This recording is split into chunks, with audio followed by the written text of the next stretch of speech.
In this episode, I'm going to talk about one of my favorite things to do with leadership. And this comes up in all the work that I do. And it comes up internationally. So it doesn't seem to have a cultural element. It seems to be more humanistic. So ultimately, we need to back ourselves. What does this mean? In leadership, if we are not in backing ourselves, if we are not encouraging the direction we wish to go, if we are not believing in ourselves, then it is really hard to foster that in others. It also allows others to manipulate us and undermine us. Now, trusting in yourself and having that self-belief isn't the belief that you have all the answers or that you know everything or that every decision you make is correct. That idea is actually perfection and doesn't really result in self-belief. It results in continued pressure to never make a mistake. Self-belief is, I will do my best and I will figure it out. And trusting in oneself to figure it out. And often people who are very self-driven by a personal agenda have a lot of self-belief because their focus is on what they're trying to achieve. What I found is that leaders with more altruistic, more inclusive, more collective agendas often doubt themselves because they're utilizing multiple different opinions in their progress. They know that you don't succeed alone, you succeed with the support of others, whether it's invisible or not. But also they often tend to be more self-reflective and therefore have more self-doubt because they're looking at themselves. You're thinking about the decisions you're making, you're questioning yourself, less ego-driven. But the issue with this is that there can be an internalization of challenges or a belief that they should be more certain or know more than they do. And that's just not realistic. It's also not helpful. Because if we're thinking about leadership and we're thinking about the changes that are occurring currently and in the future around leading, it's not going to be about being right that's important. It's going to be about heading in the right direction. It's going to be about making decisions on the right bases. That doesn't mean that all decisions or outcomes will be right. So self-belief isn't I always get it right, but that I am always striving to do my best. And that I can bring other people in to have conversations that need to be had. So for instance, I spoke to somebody who I would say is a very good manager, more so than a leader, just because they're not in a leadership role. And in the conversation, they said to me, and I really thought this was helpful, I don't really worry about getting it wrong because I know that I can reach out to people who have the right answers and ask them the questions. And so I can believe in myself because I don't actually believe I'm doing it alone. I believe I must bring all the information together and make the final decision. But I also know that I can get the absolute best advice around me to make that decision. And so I believe in myself, not because I have all the answers, but because I have the ability to find the answers, collate them, and make the best decision possible at that time. And when that manager said that to me, it got me to thinking about how often a lack of self-belief is that people are attempting to be right rather than to pursue the right direction.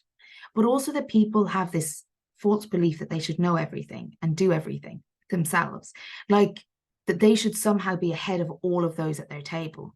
But I really think that to back ourselves, to say, well, actually, I'm going to do my best, and that then involves collaborating and connecting with other people who also within their area can do their best, allows you to believe in your capacity to create great results without kind of leaning on that egotistical view that it's you who makes all the decisions and it's only you who knows all the right answers. Now, one of the things is it depends how you've been taught about management and therefore then understand leadership.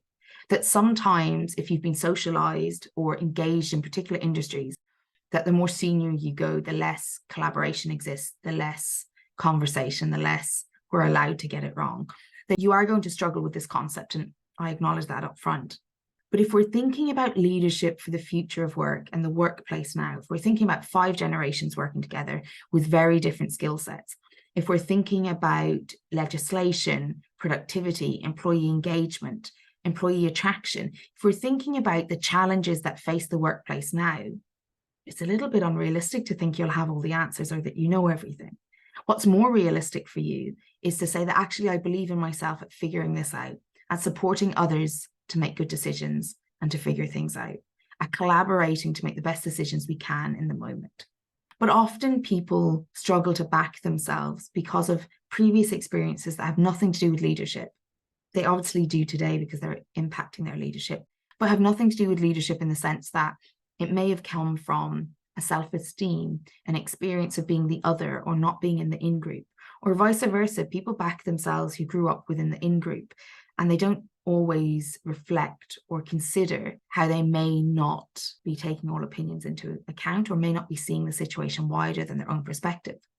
And so for those of you listening who definitely know that you do not back yourself, or you're not sure what that looks like, then my piece of advice for you is to think about that, and to think about the ways that the kind of scaffolding that you've built so that you can make good decisions and understand things well. But also think about how you might behave if you backed yourself, how that might improve your performance, how that might give you a better experience. Now, for those of you who back yourselves with little doubt and are sure that you have all the answers and that you are the smartest person in the room, and I know because statistically leaders, we have a kind of an interesting split. I want you to think about how you might be missing data because your worldview is limited, as is all of ours. And so while you may be backing yourselves really well, it might be worth bringing in some self-reflection, but also the ability to listen to feedback more effectively. Because when we've had experiences that we are constantly reaffirmed, it's very hard to imagine that we aren't getting it right or that we have a limited worldview. Whereas if you've had experiences where you weren't affirmed or you were in some way in the out group, whether that's being bullied, whether that is didn't experience the same privilege that your peers did growing up, then those people will struggle to believe in themselves. But that actually has very little to do with competence and everything to do with privilege. But for those of you who believe in yourself and you find it very difficult for your ideas to be challenged or for you to think differently, then my piece of advice for you, instead of backing yourself, is probably to create some more space to consider how you may not be taking in all of the different perspectives very well. And here's the good news. Whether we were in the privileged group, i.e. the in-group, or the out-group, or the deprivileged group, all of us have to work on how we back ourselves. There is a particular idea that people who've clicked onto this episode are probably more likely than not to want to learn to back themselves more effectively. However, everybody needs to consider how they're backing themselves. Is backing ourselves getting approval from seniors? Is backing ourselves being liked? Is backing ourselves where we seek approval rather than collaboration? Is backing ourselves believing that we're smarter than everyone in the room? Is backing ourselves not really listening to other people and just enforcing our own will? Because the thing is, how we back ourselves influences how effective we are. And regardless of which end of the spectrum we're on, whether we don't back ourselves at all, or we overly back ourselves and we don't leave room for reflective practice, for considering our errors, for bringing in other perspectives, we still have to work on how we back ourselves, because ultimately how we back ourselves has an impact on how effective we are, but also our competence. Because if we aren't backing ourselves, that will have a direct impact on how competent we are, because we will be less influential. If we overly back ourselves, we might create outcomes that we're happy with, but we're likely to be less competent because we're missing whole other perspectives and worldviews and points of view and input, simply because we're more comfortable holding that position that we may be the smartest person in the room. And last but not least, the middle grounders, the people who don't necessarily think they're the smartest in the room, but might actually be, and therefore aren't engaging in the room in an effective way. If we are not in rooms that we have value to add, as well as in rooms that we have value to gain, then we're going to find that we stagnate. That's where you'd see a lot of cult followings happening in different areas and different industries, because people are bringing some wisdom to the room, but they're not necessarily entering rooms where they have learning to do.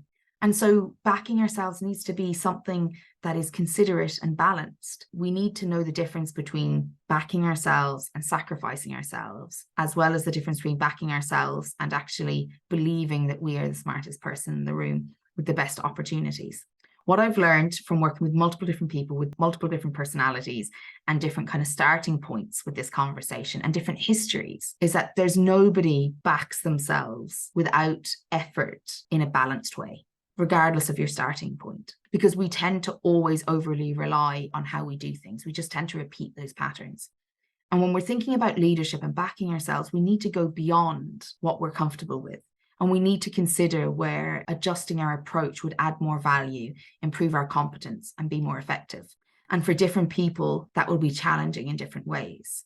But how we back ourselves does tell people about how they can interact with us, trust us, and relate to us. And so this isn't something to ignore. If you've stumbled upon this episode or if you've intentionally found it, I'd encourage you to think about the balance you might need to bring into your approach to backing yourself. Is there an approach where you can back yourself as a person while also remaining open to multiple perspectives and ideas?